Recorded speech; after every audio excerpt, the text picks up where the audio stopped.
Assalamualaikum warahmatullahi wabarakatuh. Sahabat yang berbahagia, memang seringkali ketika di tengah-tengah sholat tiba-tiba kepingin kentut. Karena di tengah-tengah sholat, maka kita pun biasanya berusaha sekuat mungkin untuk menahan kentut tersebut agar jangan sampai keluar. Sepanjang pengetahuan kami, persoalan menahan kentut di tengah sholat tidak pernah dibicarakan secara langsung dalam hadis Rasulullah. Tetapi yang kita temukan adalah hadis yang terkait menahan keinginan untuk makan ketika makanan telah disuguhkan dan menahan kencing atau buang air besar ketika dalam sholat. La sholata bihadrati ta'amin wala huwa yudafi'uhul al-akhbasan. Tidak ada sholat di hadapan makanan, begitu juga tidak ada sholat sedang ia menahan air kencing dan air besar. Yang dimaksud dengan tidak ada sholat adalah tidak sempurna sholatnya seseorang. Sedangkan yang dimaksud dengan di hadapan makanan adalah ketika makanan dihidangkan dan ia ingin memakannya. Begitu juga ketika menahan air kencing dan buang air besar.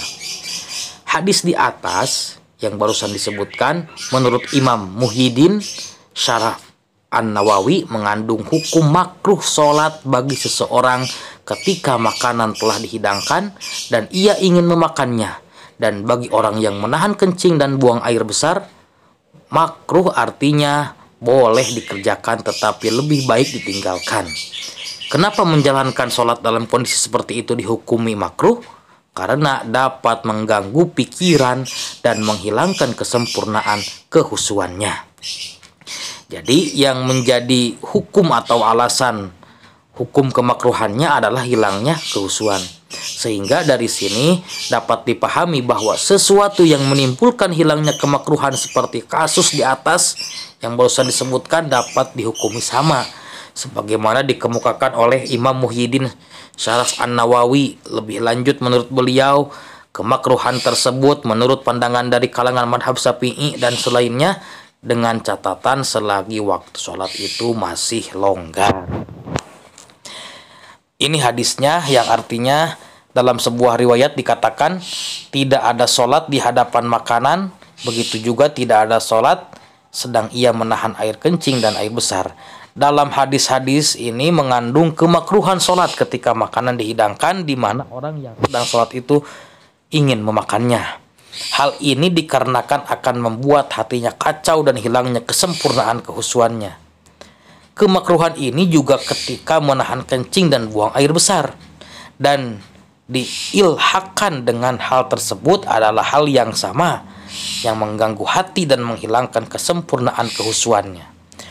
Hukum kemakruhan ini menurut mayoritas ulama dari kalangan madhab Syafi'i dan lainnya, demikian itu ketika waktu sholatnya masih longgar katanya. Berpijak dari keterangan ini, maka ketika ada seseorang yang menahan kentut ketika menjalankan sholat, maka sholatnya menjadi makruh sepanjang waktunya masih longgar, yaitu apabila ia membatalkan sholat dan masih ada sisa waktu untuk menjalankan sholat yang telah dibatalkan. Sebab menahan kentut dalam sholat juga termasuk hal yang bisa merusak atau menghilangkan kehusuan. Karenanya, ketika orang tersebut melakukan sholat dalam keadaan seperti itu, maka ia melakukan hal yang dimakruhkan. Sedangkan menurut madhab Syafi'i dan mayoritas ulama sholatnya tetap sah, namun disunahkan untuk mengulanginya. Sedangkan menurut madhab Jahiri sholatnya batal sebagaimana dikemukakan nih oleh Qadli Iyad. Demikian jawaban yang bisa kami kemukakan, semoga bermanfaat. Jadi ini sebagai saran aja, sepanjang waktu sholat masih longgar maka sebaiknya jangan melakukan sholat dalam kondisi lapar sedang makanan udah dihidangkan, menahan kencing, buang air besar ataupun kentut karena akan menghilangkan kehusuan dalam sholat. Wallahu a'lam. Wallahul muwaffiq ila aqwamit thoriq. Wassalamualaikum warahmatullahi wabarakatuh.